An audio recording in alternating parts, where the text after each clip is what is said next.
ॐ चैतन्यं शाश्वतं शान्तव्योमातीतं निरञ्जनं नादबिन्दुकलातीतं तस्मै श्रीगुरुवे नमः। ॐ सहनावतु सहनौ भुनक्तु सह वीर्यं करवावहै तेजस्विनावधीतमस्तु मा विद्विषावहै। प्रिय आत्मन, जैसा कि पूर्व में मैंने कठोपनिषद के बारे में स्वाध्याय कराया था और किसी कारणवश में बाहर चला गया था, इसलिए उपनिषद का स्वाध्याय बीच में रह गया था। तो आज हम फिर पुनः उसको प्रारंभ करते हैं उपनिषद को। उपनिषद का सारा मुझे इसलिए लेना पड़ रहा है कि संसार के लोग ये न कहें कि स्वामी जी अपने ही हिसाब से कुछ बता रहे हैं, शास्त्र वेद में ऐसा नहीं लिखा गया है, इसलिए उपनिषद का सार लेना पड़ता है। तो यहाँ पर यह समझना है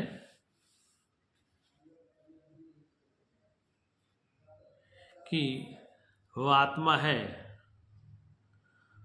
और इस प्रकार ही उपलब्ध किया जाना चाहिए तथा उसे तत्व भाव से भी जानना चाहिए।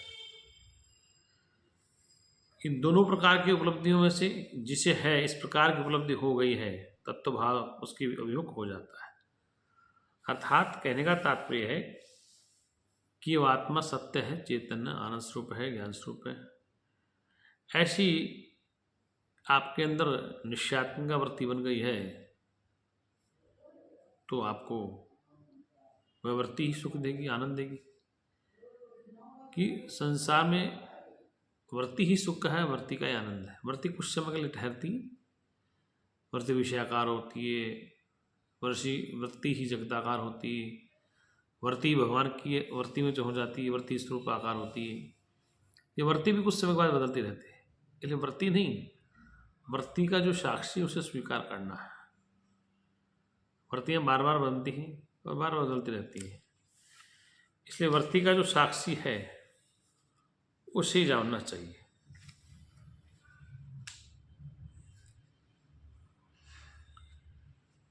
यहाँ पर श्रुति कहती है यदा सर्वे प्रमुच्यन्ते कामा यस्य यदि स्थिता अथ मर्त्यो अमर्त्यो भवत्यत्र ब्रह्म समस्ते।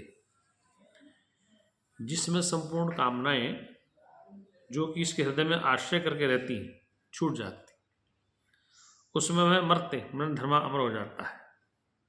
जिसमें जीव के अंतःकरण में समस्त कामनाएं छूट जाती हैं उस समय वह अमर हो जाता है और इस शरीर से ही ब्रह्म भाव को प्राप्त हो जाता है।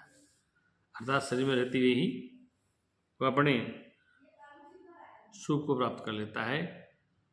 और क्योंकि सारी वृत्तियां जो हैं, संपूर्ण कामनाएं कामना योग्य पदार्थ अथवा होने के कारण छूट जाते हैं, अभाव होने के कारण छूट जाते हैं, छिन्न हो जाती हैं, जो कि बोध होने से पूर्व इस विद्वान के हृदय में बुद्धि में आश्रित रहती हैं। कि बुद्धि ही कामनाओं का आश्रय है, आत्मा नहीं।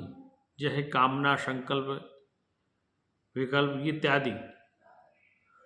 तब फिर जो आत्म साक्षात्कार से पूर्व मन धर्मा था वह जीव आत्मज्ञान होने पर अंतर अविद्या कामना और कर्मरूप, अविद्या कामना और कर्म रूप मृत्यु का नाश हो जाने से अमर हो जाता है। क्यों हो जाता है? कि उसके भीतर में जीव में आत्मज्ञान होने के अंतर अविद्या कामना और कर्मरूप मृत्यु का नाश हो जाता है। परलोक में गमन करने वाले मृत्यु का विनाश हो जाने से वहां जाना संभव न होने के कारण वह इस लोक में ही दीप निर्वाण के समान संपूर्ण बंधनों से नष्ट हो जाने से ब्रह्म भाव को प्राप्त हो जाता है, अर्थात ब्रह्म ही हो जाता है। कहने का तात्पर्य है वेद का, श्रुति का, कि जिस समय इस जीव को आत्म साक्षात्कार हो जाता है, जीव में आत्म साक्षात्कार होने से, आत्मज्ञान होने से अनंतर अविद्या कामना और कर्म और परलोक गमन ये सारी शंकाएं समाप्त हो जाती। उसी समय में तत्काल ही ब्रह्म भाव को प्राप्त हो जाता है, अर्थात वह ब्रह्म ही ऐसा मान लेता है। परंतु कामनाओं का समूल नाश कब होता है, इस पर कहा गया है। ये कामनाओं का नाश कब होता है? यदा सर्वे प्रसिद्धन्ते हृदयश्च ग्रंथय अथ मृत्योर्मर्तो भवत्याद शुद्ध अनुशासनम। जिस समय इस जीव में ही, इसके हृदय में ही संपूर्ण ग्रंथियों का छेदन हो जाता है, उस समय यह मनोधर्मा अमर हो जाता है। बस संपूर्ण वेदांतों का इतना ही संदेश है, आदेश है कि जिस समय इस जीवन में ही इस जीवन में ही इसके हृदय की संपूर्ण ग्रंथियों का छेदन हो जाता है, अर्थात समस्त शंकाओं का नाश हो जाता है।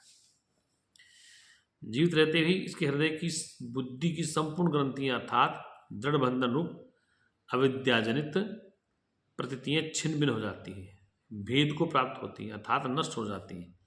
मैं शरीर हूँ, ये मेरा धन है,